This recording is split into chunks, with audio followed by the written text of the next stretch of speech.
Hello folks, how's everybody doing? I am Adriana and this is ColorByAdry.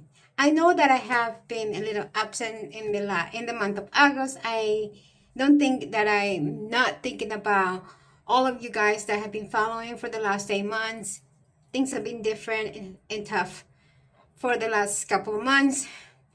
But I'm not here to talk about that. I am here to make another video, one that has been long in the making, but I want to talk about Colombia since Colombia is very much in the news.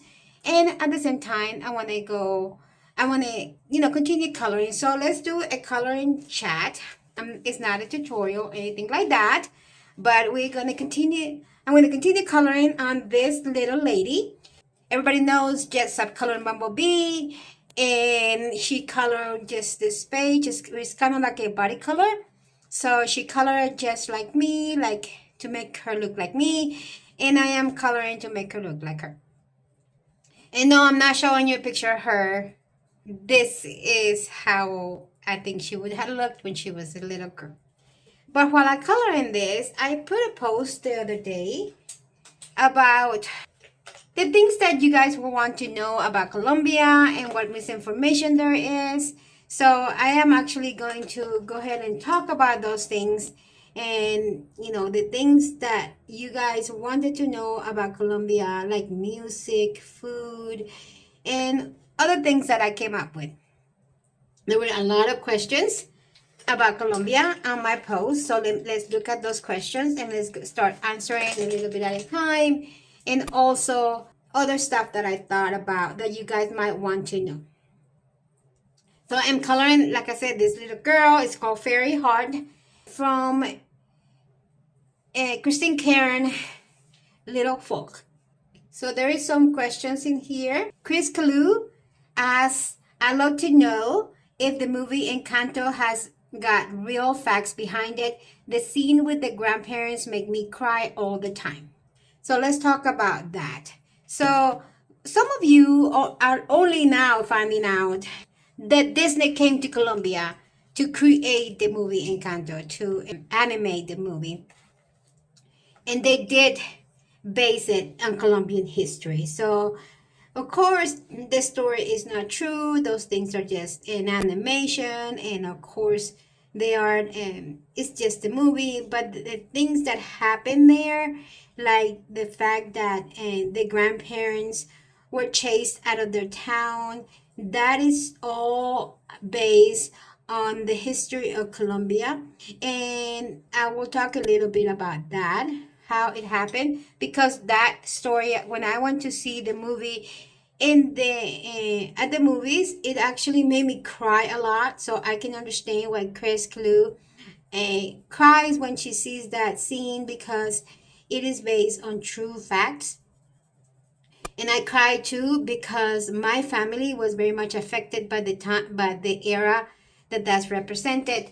My grandfather, he lived in a little town called Trujillo. You guys have probably heard me talk about that town, that I went last week to help with the humanitarian aid in Trujillo, since it's a little town that got really hit by the earthquake.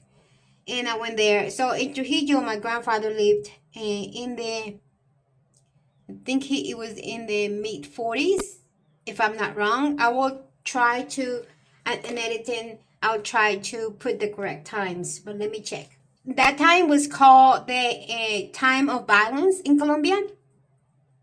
And it was when the parties, the political parties in Colombia were not agreeing to, and they started fighting against each other. So anybody they became very violent, to where if you said that you belong to a particular party, then they will want to unalive you. So that was in between 1946 and 1958, around the time, and I think it's in the late 50s, when my grandfather was unalive by the people from the other band, because he wouldn't let them stay and wouldn't let them, he would go and fight with them So they sent somebody to unalive him, and then they shoot him, and he continued living for a couple days. They took him to the hospital. My grandmother was also shot in her legs, but she survived. And then my grandfather passed just a few days after.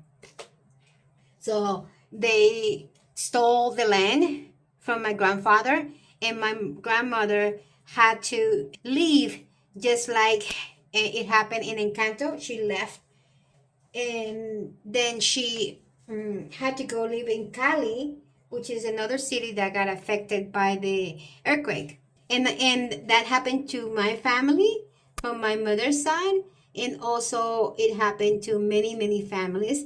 That's why the time in history in Colombia, it is actually represented as the time of balance. And also because at that time there was a lot of lives lost, people that were unalive by the other band. And in here, I think there was not really a good and bad band, because both of the parties were not doing well, and they both of them were doing things that were terrible. Of course, there were lots of good people that were caught in the middle, like my family was, and then lost everything. We never did recuperate the land that it was stolen from them. And even to this day, my sister, that's a lawyer, is fighting to recuperate the land, but it has been sold over and over without the proper documentation that is really difficult to track. And then I think the people that had the land has incurred debt, and so it's been very difficult. But I think my sister was saying that we were going to give up in trying to recuperate the land, because it happened, well, over 60 years ago. I wasn't even born. So yeah, so that is the time of balance, and it was very well represented by Disney when it shows the people living and, crossing rivers, and, trying to move to other places where they can make a new life for themselves. And so yeah, so to answer Chris, yes, it is true, and it's a very sad part of our history. Sarah Griffin, my bestie, she's asking, can you please tell us more about the art in Colombia? Who is famous? Do you have places that artists congregate, like Paris? What kind of mediums do they use, and what do they draw and paint? Because there is so much beauty around them. So yes, there is a lot of art in Colombia. There is several very famous sculptors and painters and writers that are famous all around the world. And see, as far as art, like sculptures, let me tell you who is very famous. His name is Botero. Fernando Botero is a very famous sculptor, and he does, if you guys want to Google him, and I might put some pictures of what he does, or what he did, because he already passed away. He was very famous sculptor from Colombia, and there is actually sculpts of him, of what he did in Medellin, in Bogota, in several cities in Colombia, and also in other cities around the world. And he has this thing about painting and sculpting people that were heavy, and he actually did a beautiful job. So like, that's one. I don't know if it can be seen because of the lamp, but I will put pictures of what he did, and how it is all over the world, really. So let's look more into Fernando Botero. And so he has sculpts the stuff that he did in Medellin, Colombia. And he has a plaza where there is 23 open-air monumental sculptures donated by the artist alongside the nearby Museum of Antioquia. There's also the El Gato, or the cat, in Barcelona, Spain. It's a massive plant feline sculpture located in the Rambla de Raval. There's also one of him, it's called the Birds, in Singapore. It says that it represents peace, optimism. And there's also another one in Spain. It's a sculpture that is called La Mano, or the hand, and it's in a public space. And there is one in Jerusalem, Israel. And that one is the home for mother and child. It's a sculpture at the Israel Museum. There is one in Germany, Bamberg, Germany, which features his voluminous bronze figures integrated into the historic townscape. So there is lots of places where you could find. He also did paintings. I'm not sure what medium he used for paintings, but he was very famous for that. And I will try to put pictures of what he did and those things here while I'm editing this video. As far as writers, well, we all know Gabriel Garcia Marquez, which wrote 100 Years of Solitude, and which you can now see on Netflix. He won a Little Peace novel for that one, and is one of the best things that was taken out of Colombia, like one of the best writers in Colombia. But there is other writers in Colombia that are also famous. Let's look for them. So of course we have the iconic Gabriel Garcia Marquez, and then we also have Jorge Isaacs, which is one, he wrote a really beautiful, Jorge Isaacs has a beautiful novel that we all here in Colombia, when we were growing up in school, had to. It was like a mandatory read. It's called La Maria, or Maria, and it's a beautiful story. It's actually the story of himself. He wrote it because he fell in love with this girl, and I think the book might be translated to English, and it's a novel. And in fact, when you go to El Valle del Cauca, which is the department where my family is from, when you go to El Valle del Cauca, there is Hacienda, which is called Hacienda La Maria. And in the Hacienda La Maria is the house of Maria, where Maria lived as a young girl. And the book, of course, tells the story of their love story. Beautiful and very sad ending. If you guys would like to read it, I could also post it on my try to find a link for English on the description. What else can we talk about when it comes to art? Well, paintings and sculptures is Fernando Botero. Writers, oh, we were talking about writers, so let's look at more writers. So another one is Jose Eustacio Rivera, which wrote The Vortex, or La Voragine, and that's another really good, gritty book, like really good book, and that you could probably find on any library, and it probably has been translated to many languages. And then there is Tomás Cascarilla. That's another writer that is Colombian, and I think some of his books are also translated. One of his most famous books is La Marquesa de Yolombo, or The Marquess of Yolombo. And in fact, I think Netflix is doing a series, or is going to come out with a series about that one.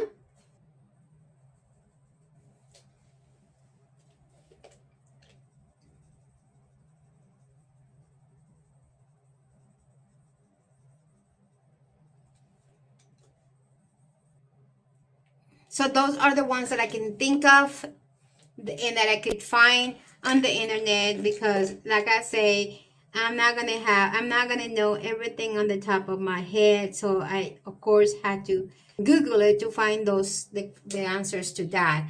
Let's see what else Sarah asked. Yeah, so she wanted to know about writers and authors, and anything that has to do with the art in Colombia, and if they congregate like they do in Paris. Well, I'm not sure whether they do, but there is fairs of festivals in Medellin, and we also have La Feria del Libro, which is a fair about books, and usually writers from all over the world come to that.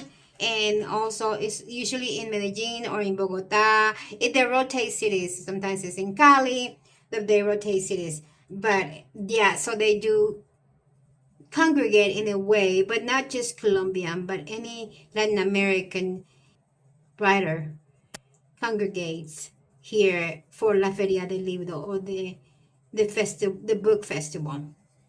Emma Wheeler says, hi, I think clearing up stereotypes will be good. Unfortunately, when you say Colombia, such negative things such as drugs and mafia type comes to mind, people being kidnapped. That seems to be really unfair. I'm sure that there is a lot more to it than what we been made to believe by media.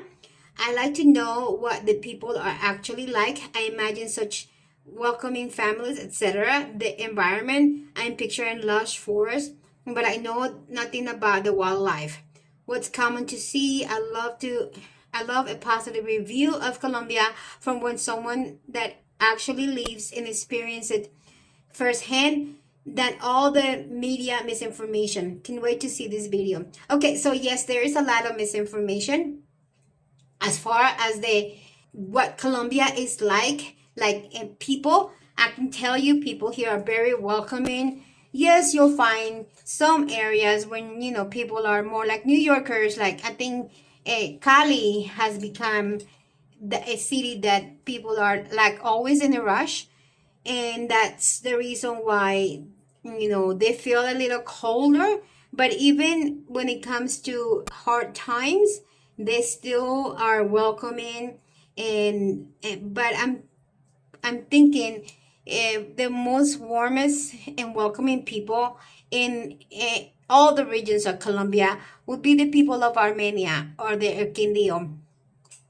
And it's not because I live here. Oh, actually, it is because I live here, because I have experienced it firsthand. The people of Quindío are very, very kind, very welcoming. They love everybody. They're always willing to help. This is the people that if you get on the bus and you don't say good morning, good afternoon, then they look at you like you're somebody that's really rude. And also when you get off the bus or you go anywhere, you have to say thank you. So that's something that we have become accustomed. We always says buenos días, buenas tardes, buenas noches, cómo está, cómo le ha ido. Those are the things that you'll hear it all the time here in Armenia, which is where I live. And it is like a very welcoming place. And in fact, the city is called La Ciudad Amable, or the kind city, because people are notorious for that. Also, the city of Armenia is known as the Miracle City. And the Miracle City is because when in 1999 they had the earthquake, which is it was a 6.1 or 6.2 earthquake, and that's 26 years ago, 27 years ago. And they lost, they were in the same position that Cali is right now, that Pereira is right now, where everything was lost. So they rebuilt, and thank goodness for that, because I am alive right now because they rebuilt the right way.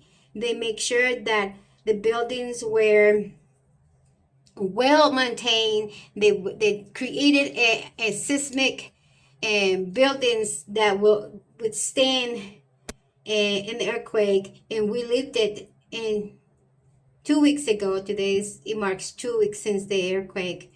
We lived it through. I went through I'm not going to tell my story again because I told you guys all of my whole story in one of my live streams. So if you go back to that one, you'll know exactly what happened to me. But the reason why it felt even worse is because I live in a building that is in anti-seismic.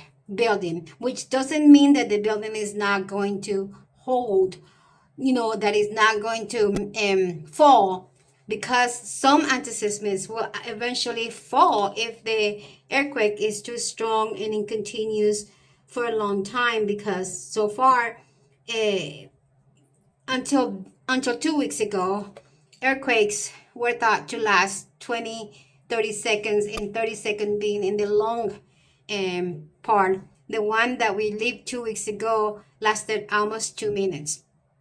So of course many buildings did fail in Armenia, but not at the point or at the way and rate that buildings, let's say in Pereira or in Cali or in Manizales did, because they did not update. Well, the codes were updated, but because there were so many buildings that were still very old, they weren't going to go back and adjust those buildings. So those buildings stayed with old codes.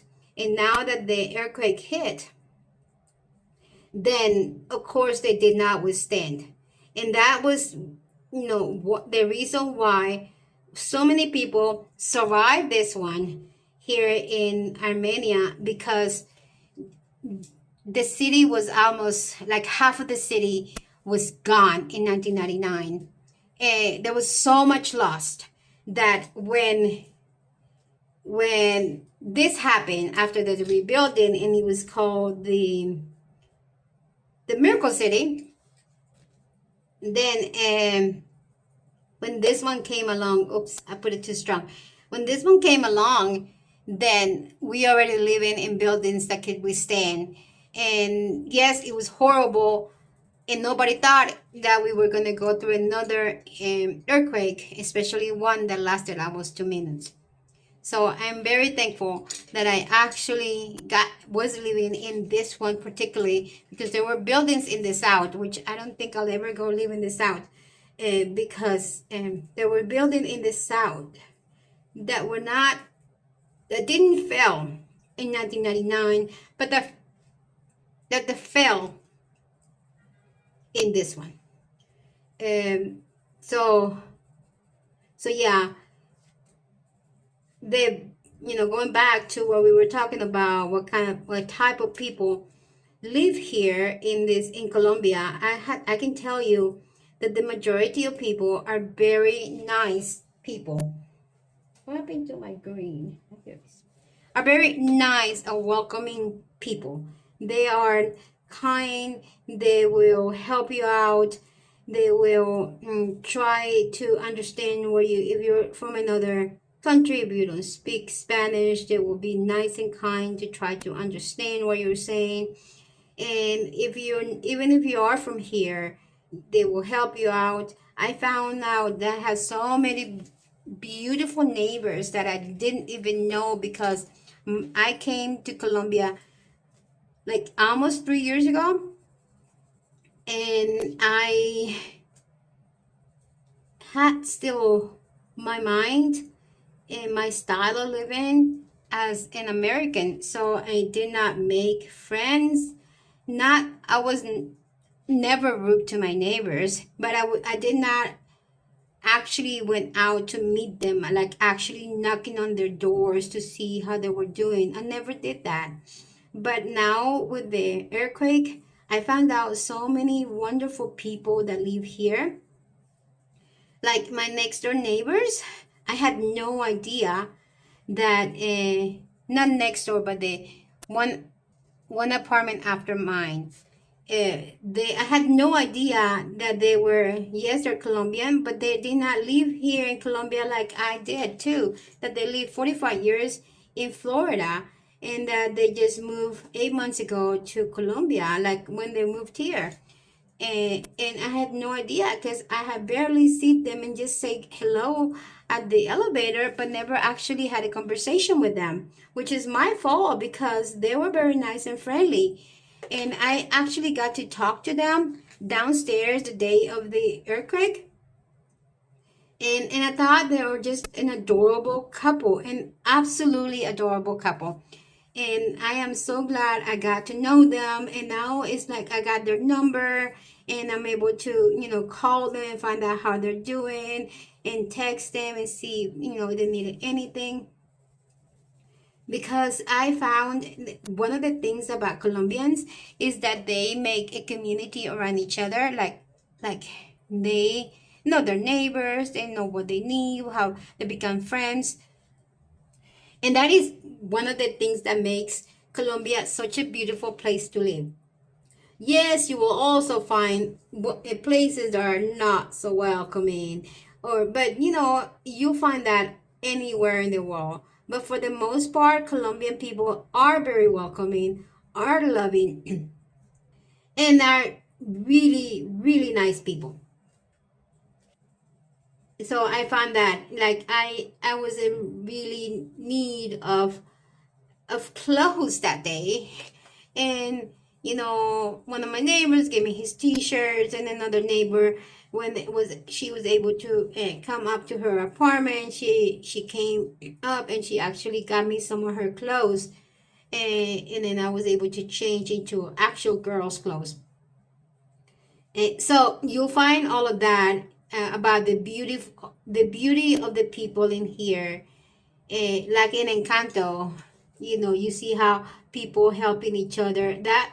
That clip of Encanto has been going, since the earthquake, showing the kindness of the people of Colombia. And I'll never forget how they will come.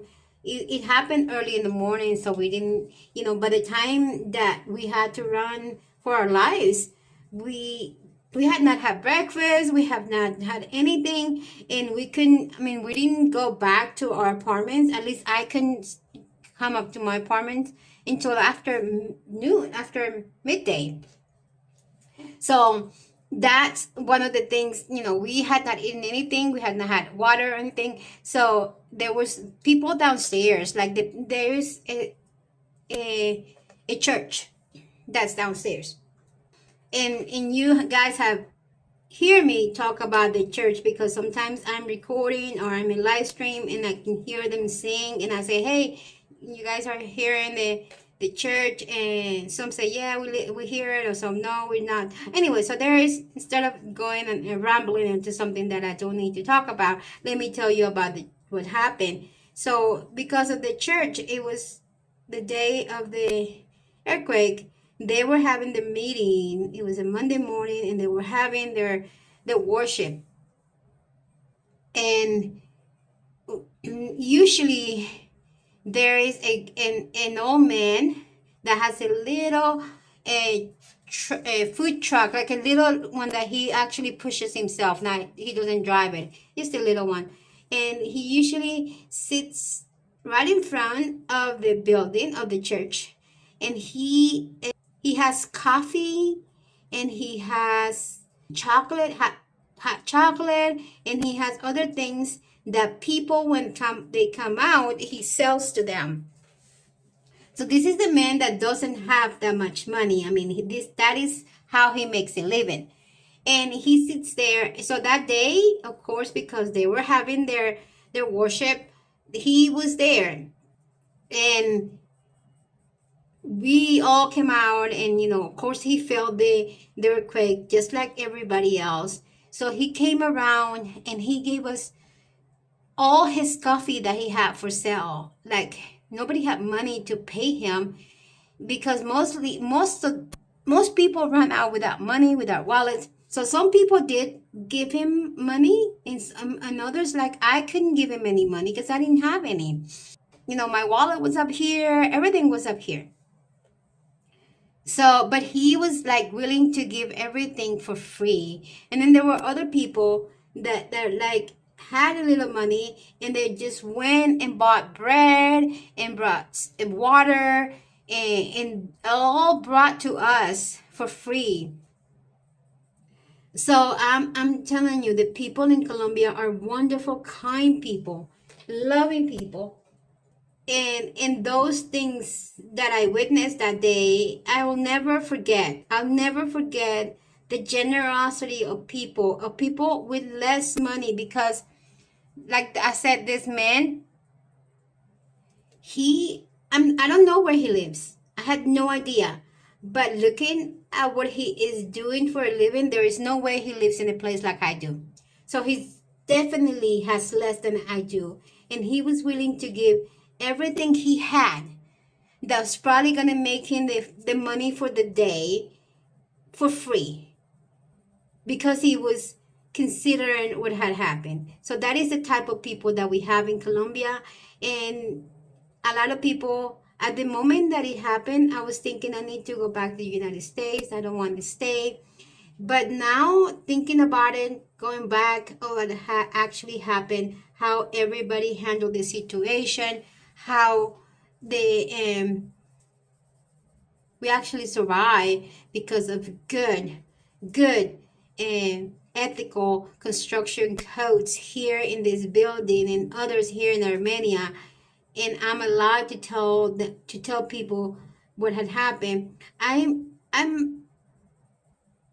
thinking I don't need to go back. I need to stay. I need to stay and help, and that's what we've been trying to do. At the moment that it happened, I actually wanted to buy a ticket and leave. But now thinking about it, no, there's no need for me to do that. I can stay here. I can help people, and I saw how wonderful the people of Colombia can be. Let's see what else is in her question. Okay, so September Girl 70 says, well, it might sound silly, but I love coffee and I'm fascinated by a place that is so known for coffee. I would love to see what the fields of coffee growing looks like, and can you smell coffee everywhere? It's making me feel cozy just thinking about it. So September Girl, I can tell you, and I will try to find pictures of coffee plantations, which I live in an area of the coffee. I will try to find pictures of that and show them to you in the video. But as a kid, going back to stories as a kid, I will go to Sevilla Valle, which is the town that I was born. And I didn't grow up there, but that was where my grandfather, and from my father's side, that's where they were. And from my mother's side, it was in Trujillo Valle. And so there's two separate towns, and they're both up in the mountains. But Sevilla Valle is a little town that is closer to Del Quindío and up high in elevation. So it's part of the coffee access or coffee belt in Colombia. And I remember as a kid going to spend my vacations at Grandpa's house, and he had the farm where he grew coffee. And yes, you do.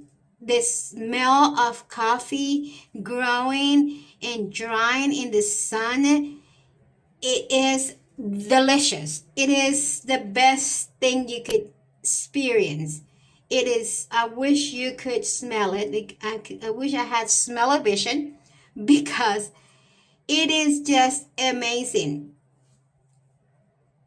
And I love it. So that is one of the things that I love about living in El Quindío. Is also a coffee sort of town. That Armenia is a town that, it's a small city. But the towns around Armenia, like Circassia, Finlandia, Salento, all those towns are coffee towns. And you go there and you go to the little plazas, and everybody's selling their own coffee. Of course, every family has their own brand of coffee, and they're selling them. And it's just amazing. And the smell is just, oh, so good. Just like when I'm making my coffee here at home, also it smells absolutely delicious. And I do love Colombian coffee. And of course, being Colombian, I had to love it. I mean, that would be like a disgrace to my country if I didn't love it. But yeah, is you definitely feel it, you definitely smell it, you definitely know you're in Colombia when you come to this area of Colombia, like El Quindío, like Antioquia, Risaralda, all these departments are look they're part of the coffee axis or coffee belt. Yes, so it is the most amazing experience, and I hope this satisfies your question, that it just that it helps you think about it. I'm not sure if I can find a video, but I'm going to try to find a video maybe in TikTok and download it and just add it to this video. And if I do, it's going to be after this, like after I finish this topic. But it is one of the things that I absolutely love about living in El Quindío. And let's see what other questions. So Kim B312 Colors says, Adri, I think it will be fun for people to hear about the powerhouse music industry in Colombia. The world knows about Shakira, but many Americans have no idea about Carlos Vives, Karol G, Juanes, Cape Town, J Balvin, Maluma, etc. I used to do music miércoles with my students, and they were always astonished to learn about the vibrant recording industry. We'll also love for folks to learn about some traditional typical foods. So let's start with, we'll go back to the music in a minute, but let's start with the food. So yes, Colombia, every region has their own typical food. There is many different foods because we have so many regions. We got the coast, and we got the Pacific coast, and then we have the Atlantic coast, because Colombia is a very lucky country that has access to two oceans, the Atlantic Ocean and the Pacific Ocean. So each one of those regions have different types of food, all of course related to seafood, and they are just wonderful. Then there is the foods more to the Llanos Orientales, which is the top of the of Colombia and the north.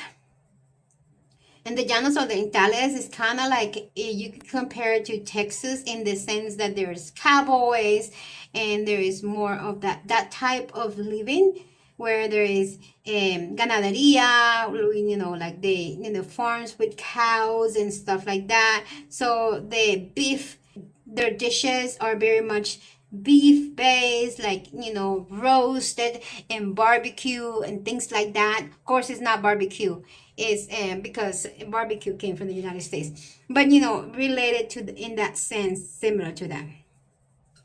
And then there is Nariño, which has other dishes that are very typical to them. Then the Norte de Santander, I think that's when they have the ants.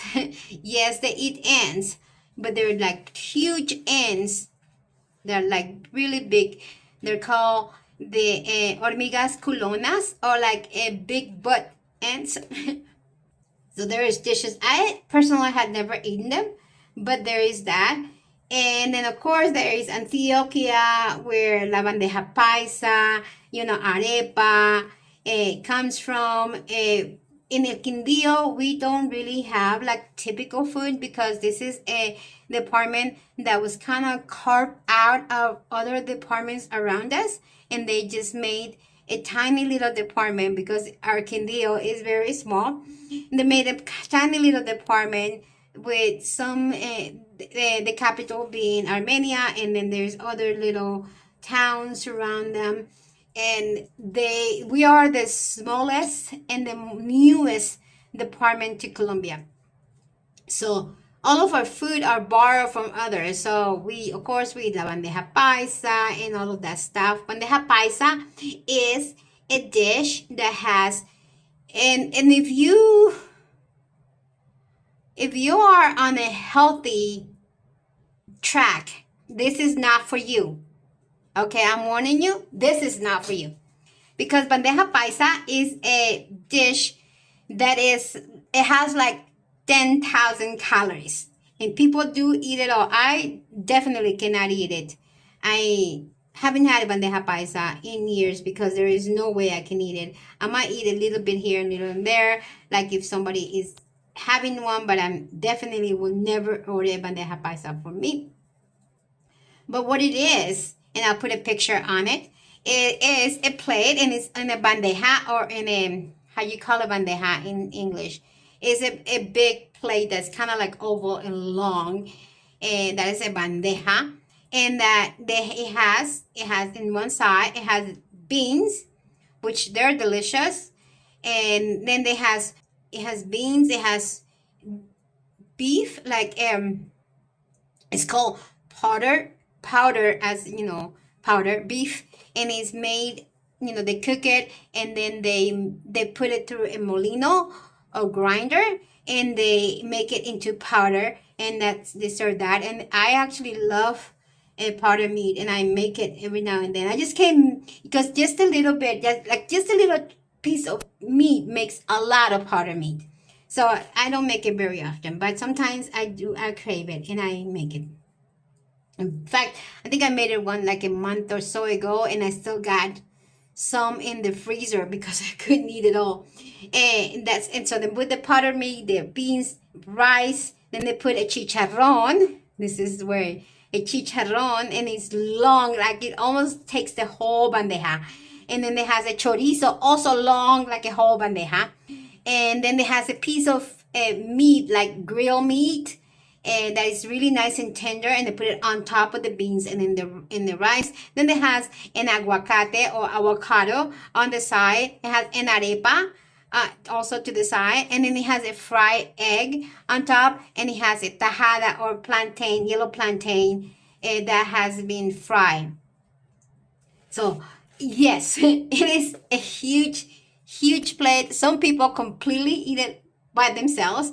There is no way I can do that. But it is really good. It's just that if you are on a health track, that's not for you. So what else as far as food? Well, there's another dish. It's called sancocho. Sancocho is like a soup, and it's really good, but it is not for somebody that wants to lose weight or that wants to maintain weight, because it will not help you. So the sancocho, it is you put the meat, initially is like ribs that you can make sancocho out of beef or sancocho out of chicken or hen, most likely hen, and then sancocho out of pescado, fish. Or you make it trifásico, which has all three meat except not fish. In this case, they will substitute the fish for pork. So that's a trifásico. And I really do not like the sancocho trifásico. I don't like it. But some people love a trifásico. So what it is that they boil the meat in a lot of water. And then they boil it for like hours until the meat becomes very tender, and the water has all the substance of the meat. And then they put potatoes. This is where it gets like saturated with fat and like with not fat but with carbohydrates. So they put the meat and put potatoes, yuca, which is like a cassava. I don't know if you guys know what yuca is, but yuca, they put green plantain, they put corn, and what else did they put? And some people put other stuff, but that's the basics that people put, like plantain, potatoes, yuca, and corn. That's the basics. And they boil it, and then they add, the seasons, and then they they chop it an onion and a tomato and they mix it there and they put cilantro on top. It's really good, but it's one of those dishes that you had to eat once in a blue moon, because if you eat it on a regular basis, you're probably gonna roll. So yeah, that is that. And what else? Another food that you could have. And I'm just talking and not actually coloring. So yeah, what else is there? Of course, we have ceviches in the coast. There's several meals. I just cannot think about it right now. But each region has their own. They're all very delicious. And yes, we eat rice like on a regular basis. I don't. I already learned not to eat rice every day. But there is families here that you don't serve your food with rice. You did not serve them lunch or dinner.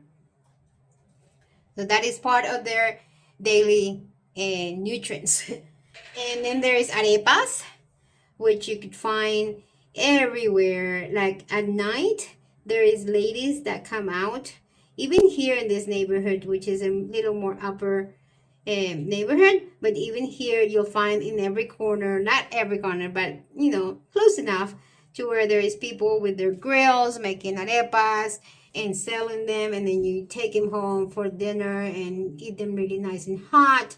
Or you can tell them to just pack them up and then you freeze them. Like I had some of that, like arepas that are really nice in the freezer, that all I gotta do is take them out, put it on the grill, and warm it up and then eat it.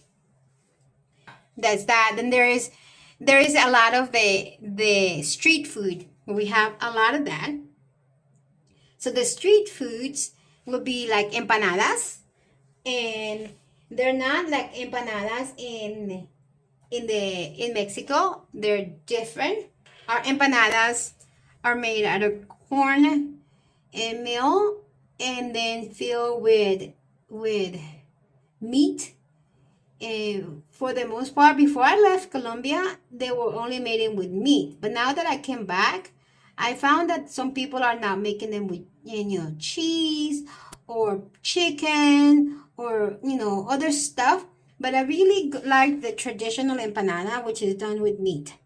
And there's a filling, and then they fry them, and then you eat them with ají, which is kind of like a picante, which is not that picante. And okay, so a lot of people think that Colombian food is hot, and it's definitely not. Not at all. And they say, yes, because you're used to it. That's why you don't think it's picante or hot. It's really not. Because I had tasted hot food in Mexico and in the United States. This is not at all like, and not because I'm used to it. It's really is not. When I went to live in the United States, after being here for, a long time. Well, I left when I was 16. I'll tell you that story in another time, because that's another story in its own.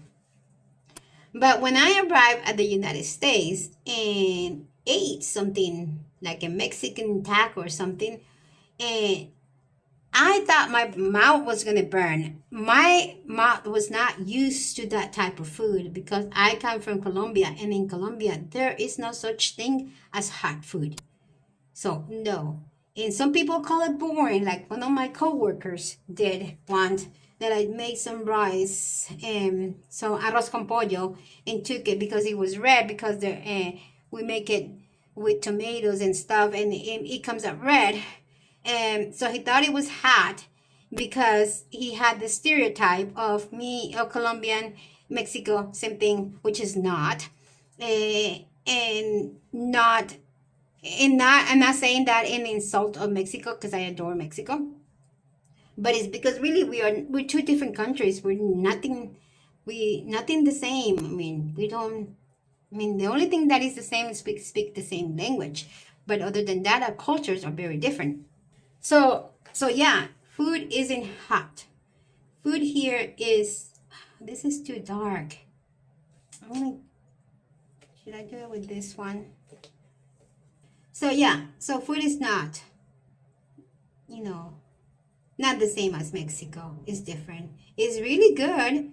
And people that come here really love our food. Okay, so as far as what we drink when we eating, you know, some in other countries, like they drink wine, they drink. So we don't do that. We here, we are accustomed that we make juice, like fruit juices every day. Like if we don't have it in our refrigerator, we are failing as a Colombian. So we eat juice every day. So when we go to the grocery store, we don't just look for the vegetables, the meat, the grains. We also look for the fruit, and the fruit is to make juice. We might not consume it by eating it by itself, even though I do, because I'm accustomed as an American. I'm accustomed to that. But we do it because here in Colombia that is the norm. You every day make a fresh pot of juice in the morning. You use the blender. That's something that we have in every Colombian home. They have a blender. Actually had 3. I have my big blender for juice. I have a little blender where I make my matcha drink and also my coffee, because I mix it with my protein. So I use it, and it's like a rechargeable battery, so I could take it with me anywhere if I need to go and to have my coffee. I take it, and then I have another one that's a replacement in case that one I forgot to charge it. There's the other one, so I do that.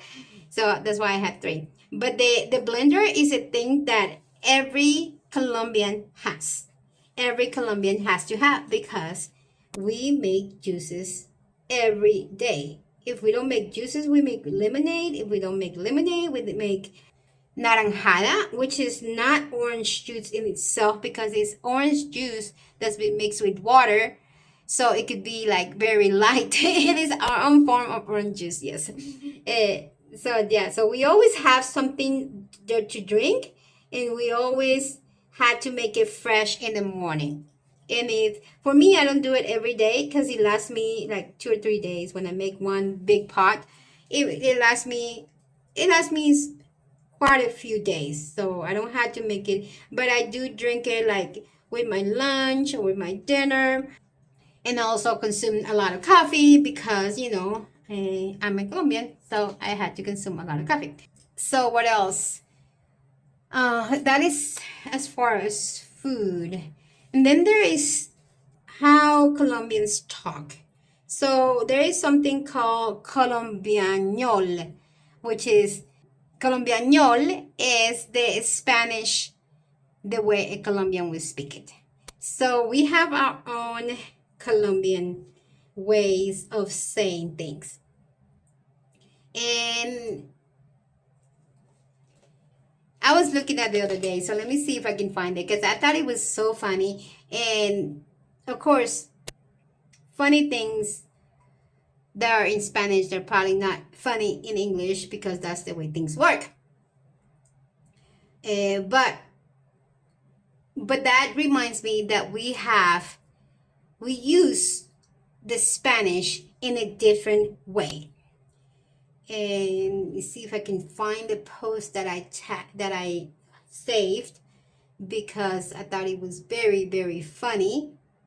So how do Colombians talk? So Colombians talk with food. So because food is so important to Colombians, they talk with food. And let's say they say chicharrón, which everybody knows what a chicharrón is. A chicharrón is a piece of pork that has been fried. That is the food. But if a Colombian tells you, oh, I have a chicharrón, they're not telling you that they have a piece of meat that has been fried, that is pork that has been fried. They're telling you that they have a problem. So that is the way Colombians talk. Like a chicharrón, it means the food, but it also means they have problems. So I have a chicharrón that I need to resolve. That is, and they have a mess. Or let's say, oh, um, I helped this person and now she left me a chicharrón. That means that after you helped her, she left you with a problem. So that is one. On rosca. So for many people, the rosca is a piece of bread, like rounded bread. That's a rosca, and it has a hole, kind of like a donut. It has a hole in the center. That's a rosca. But when we say in rosca, we're not talking about that bread. We are talking about a very close group of people that has influence. So let's say that I need to find a job, and I say, oh, I wish I knew somebody from La Rosca, which means that if I knew somebody that had influence in that job, I'd probably be able to find a job there. So that is a rosca. It's a group of people that have influence. A buñuelo is a piece of bread that is made with cheese, and it's delicious. In fact, I don't eat it often because I can. I'll start rolling if I eat all this stuff all the time. But it is delicious. But when you say that somebody is a buñuelo, then you're not saying that that person is going to eat the buñuelo. And when you refer to somebody as a buñuelo, you're referring to somebody as a very inexperienced person. Like, if I'm learning to drive, it's a buñuelo. Like, oh my God, I can't get in the road with you because you're a buñuelo. That means that you're just very inexperienced driver.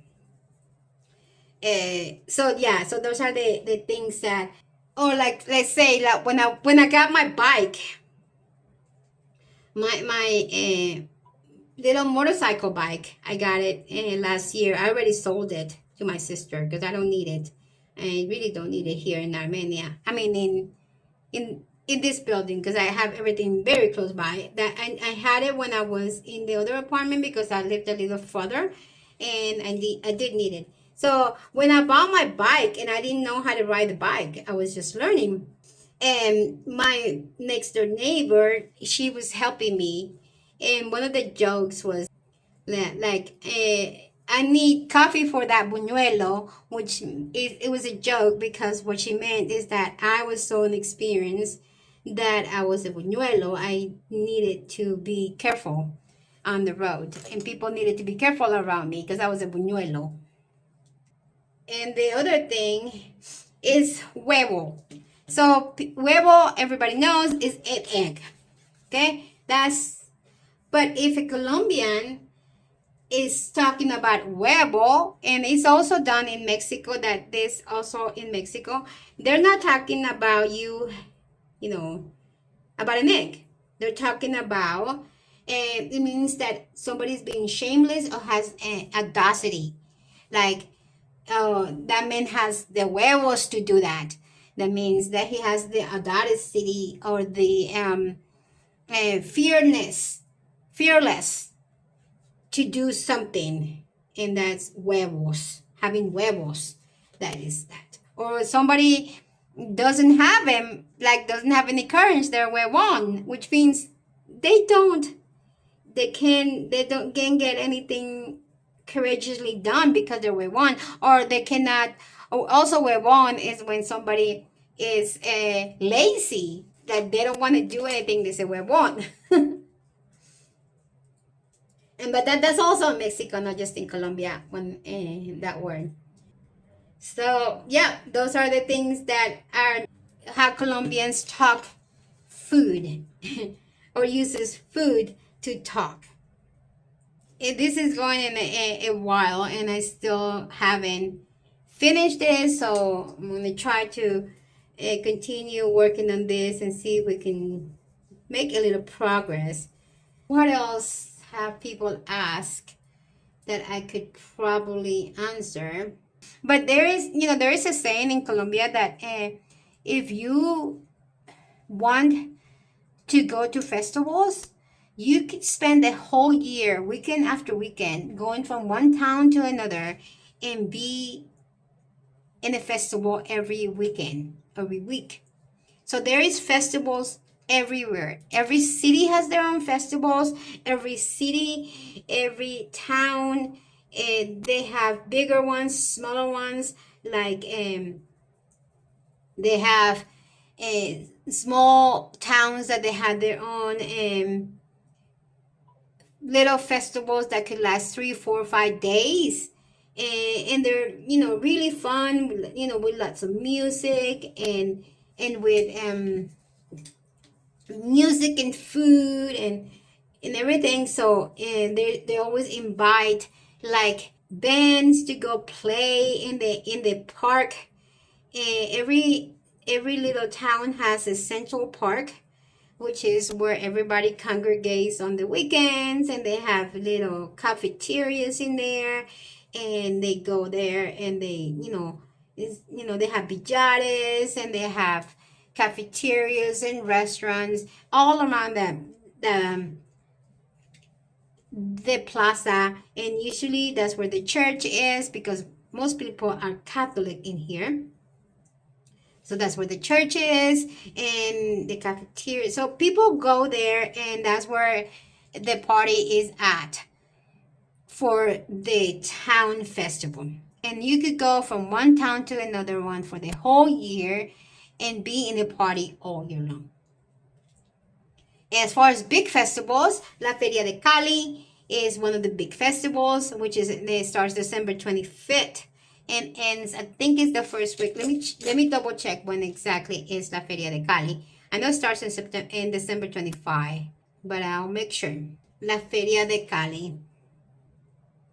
So La Feria de Cali, it starts on December 25th and it ends on December 30th. So it's like 5 days, but it has the Salsódromo, which is where they do the salsa dancing. They have areas where they do the horses, and they do the horse ride to the whole city. There is one area where they actually do, and in fact the area that fell in Cali, that's the one where they would do that. They will go through in the Feria de Cali. I'm not sure what's going to happen this year, since that area is all devastated, so I'm not quite sure, but that is one of the areas that was affected. And then there is La Feria de las Rosas in Medellin, which is, I think it was this month. I'm not sure. I think it was the first 2 weeks of August. Let me check. La Feria de las Rosas. La Feria de las Flores, not de las Rosas. Okay, so it is at the end of July, beginning of August. And what they do is, like, Colombia is known for roses and flowers. And we are one of the, I think, top 10 distributors of flowers in the world. And so they, every year around the cosecha de flores, they do the fair of flowers. And what they do is that they make these things that they transport, like they make floats, all made out of flowers, and it's so beautiful. I'll try to put something in there so you guys can see, or you even just Google it, the Fair of the Flowers in Medellin, and you'll find the beautiful things that they have and they do every year. That is one. So the Festival of Black and White is another, it's a carnaval. El Carnaval de Negros y Blancos is in Nariño, exactly, is in Pasto. It is in San Juan de Pasto, and it is from January 2nd to January 7th, and it's a patrimonio cultural inmaterial de la humanidad. So it's a World Heritage. So that is a part of the World Heritage, the Carnival of blacks and whites. And I think that goes back, it has quite a history back to slavery, because it's the mix of indigenous and African race, indigenous race, African race, and Spanish race when they came to be here.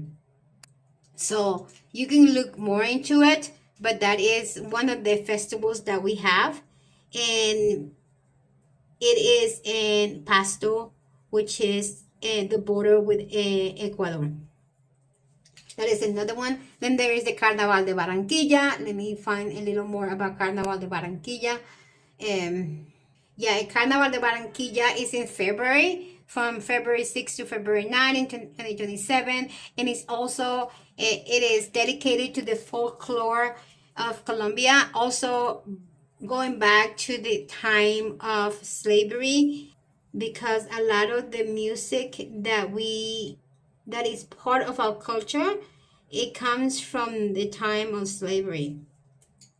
So yeah, so I think those are the main festivals that I can think of. La Feria de Cali, Carnaval de Blancos y Negros, Carnaval de Barranquilla, La Feria de las Flores. Those are the main events as far as fairs and festivals that we celebrate here. Of course, this is a very Catholic country, so of course there is Semana Santa, which everybody gets off. It's a whole week, from Thursday to Sunday. People don't work because it is absurd by everybody, and so that there is that.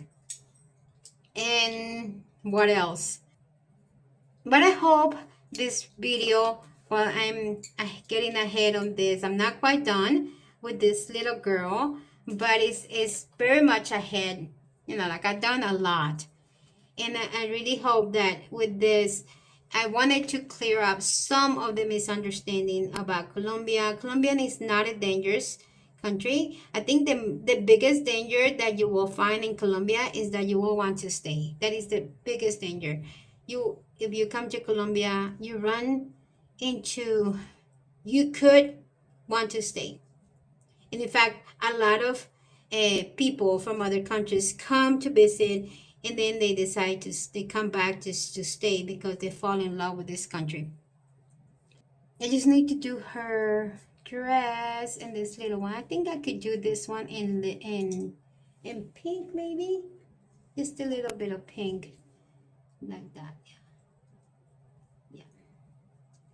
So yeah, so the biggest danger that you will find in Colombia is wanting to stay, because it's a beautiful country with beautiful landscape.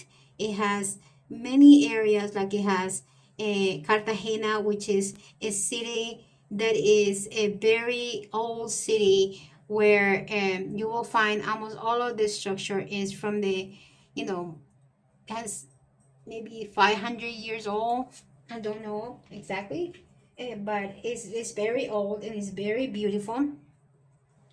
And so you will find that, and then you will go to Medellin, and you will find a city that is extraordinary modern, and yet has a lot of stuff that is colonial style, like in the little towns. It has some of the most beautiful small towns in the world. It's known for that. I mean, it has some towns that are so amazingly beautiful, and they're there. Then there is, of course, Cali is a very beautiful city. It's not gonna be beautiful right now because of what happened, but it is a beautiful city. And Bogota is a huge major metropolis, and where you'll find everything you wish is there. I wish sometimes I could go, that it would be closer, because I could probably find a lot more stuff there than I could do here. But yeah, so that is that. And then as far as the cities, I don't know what else to tell you. It is just a beautiful place. Colombia is one of the most beautiful countries, and I have visited many countries. Like I've been in Costa Rica, I have been in Mexico, I have been, of course, in the several cities of the United States. I have been in Ecuador, because when we were little, I was born. I guess I can, because I want to finish this before so I can talk about that. So I was born in Colombia, in a small town called Sevilla Valle. That's, what I was telling, part of a coffee access or coffee belt area. And that's where my father was born, and that's where I was born. And then we moved to Cali, and I lived in Cali until I was 7 years old.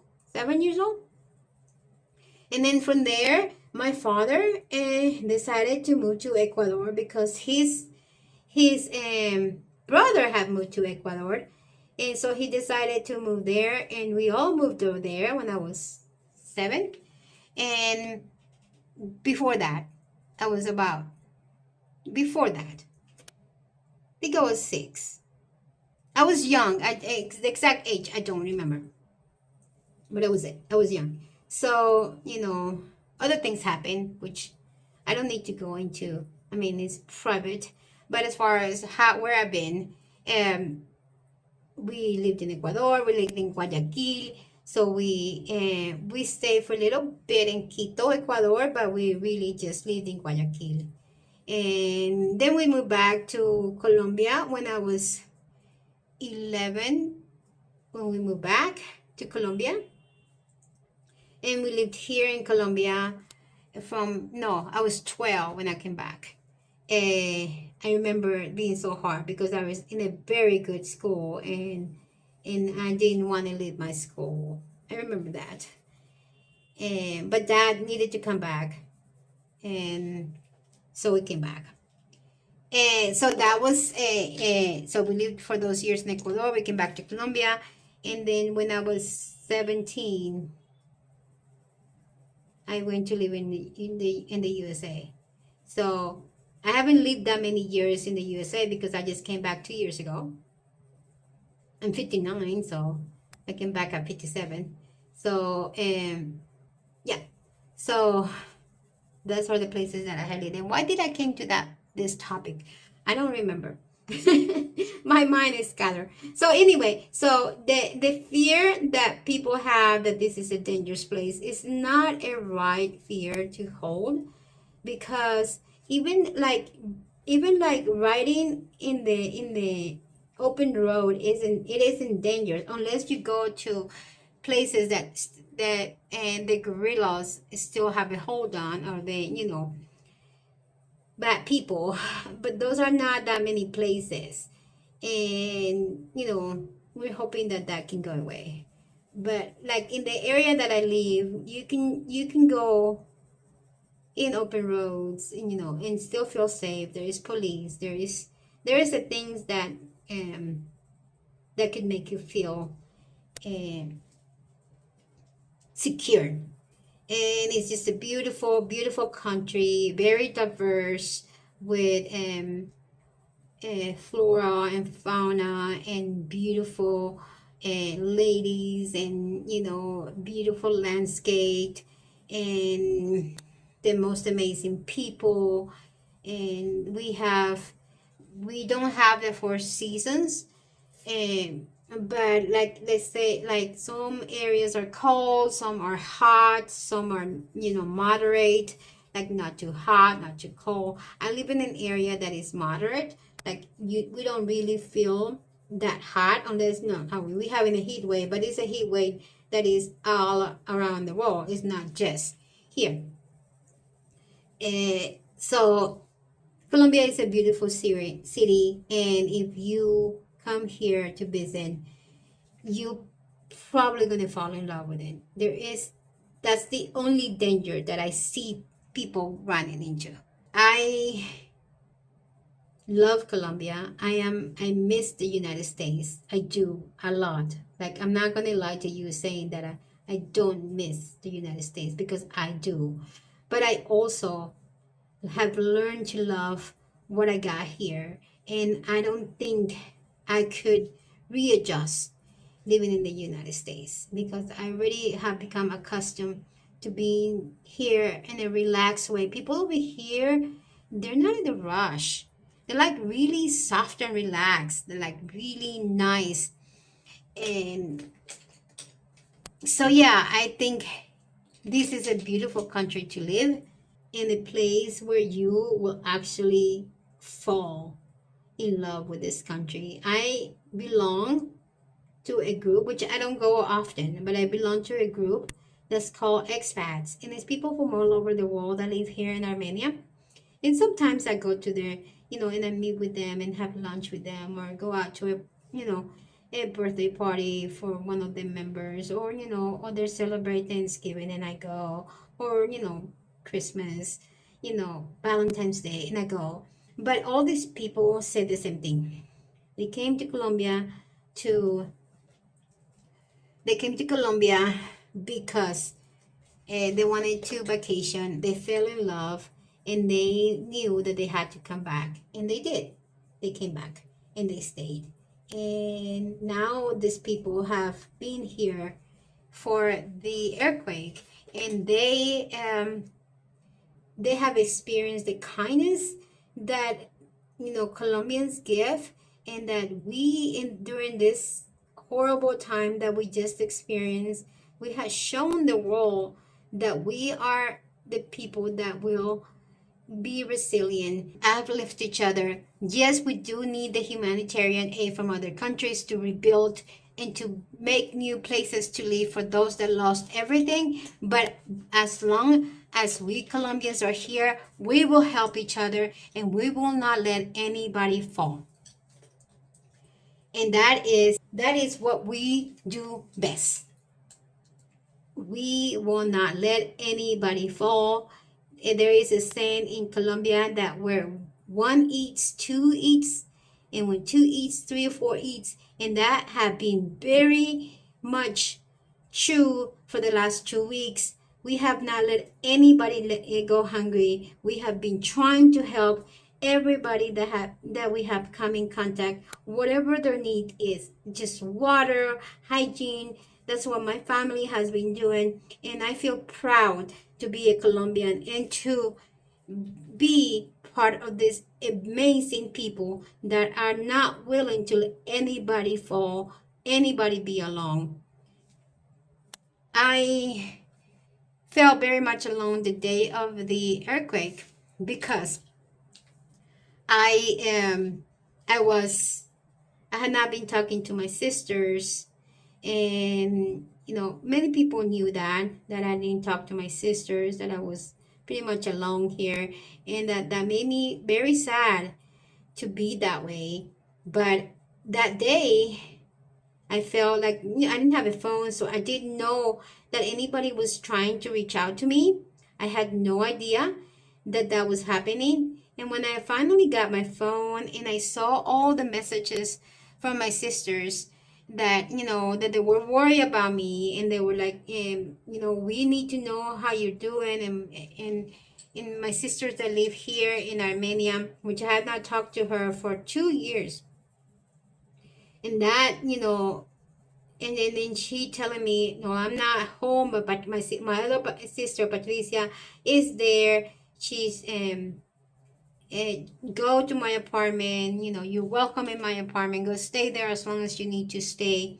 And just going over there, knowing that we have not talked for 2 years, my sister Patricia and I, my sister Jamie and I, we had not talked for 2 years, and yet they were welcoming. And it's like whatever the problem that we have, whatever the reason why we stopped talking to each other, kind of vanished. And it just like we embrace each other and we cry, and it was just like we can get through this. And this is the feeling that everybody has been going through in Colombia. Like everybody is going through this, no matter who you are. If you need help, we will give help. If you think that you cannot do it alone, don't worry, we're right there to hold you up. That is the type of people that we are as Colombians, and I'm so proud to be part of that. I am very proud to be part of that. Okay, with that, I'm going to finish this video. That is the page that I did. Let me see. I hope you enjoyed it. I hope you enjoyed this video. Is going to be a little longer than I anticipated. I did heard, because some people are going to ask, how did you do her skin? I did her skin with sulfur pastels. I do have videos on my channel about how to work with sulfur pastels. I have only 2 episodes. Episode 3 for dark skin is coming soon. I'm going to be working on that one pretty soon. So I'm trying to get back to my normal. Sorry with all the stuff that has happened in my life for the last few weeks, I haven't been able to be in touch with my channel as much as I want to, but I truly adore each one of you that has been stuck with me, that had been calling me, that had been sending me messages. I have felt all that love, and I adore you for it. And believe me, that really have lifted me up to continue and not give up. So with that, I say goodbye. I hope you're doing well. If you're new to my channel, this is the first video that you ever seen in my channel, I invite you to go watch other of my videos. And if you desire, please subscribe. I'm trying to get to 1,000 subscribers before the year is over, because rules are going to change in YouTube, and I need to make that goal. So have fun. Make sure that everything you color is enjoyable, because that is why this hobby it is for us. We want to enjoy it. So